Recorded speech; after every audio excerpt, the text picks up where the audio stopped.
পুরা দিনের অনেক বেশি কাজ গুছিয়ে করার জন্য সকালবেলা এই কাজগুলো করে নিলে আমার মনে হচ্ছে অনেক দ্রুত কাজগুলো করা হয়। সেটা হচ্ছে একেবারে সকাল সকাল কাজগুলো গুছিয়ে শুরু করা।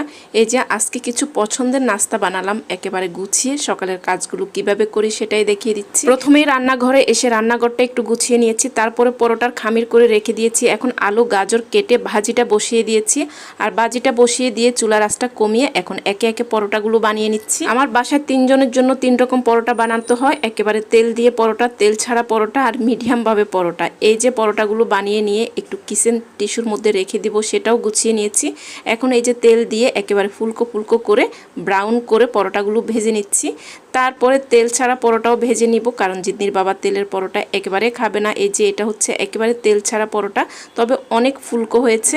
আর এখন ভাজির সাথে একটু ডিম পোস্ট করে নিব, সেটাও করে নিচ্ছি। সবসময় চেষ্টা করি সকালে নাস্তা বানানো এবং সকালের কাজগুলো অনেক সকালের মধ্যে শেষ করে নেওয়ার জন্য, তারপরে বাজার আনার আগে পুরো বাসা গুছিয়ে নিয়ে সকালের মধ্যে রান্নাটা করে ফেলার জন্য।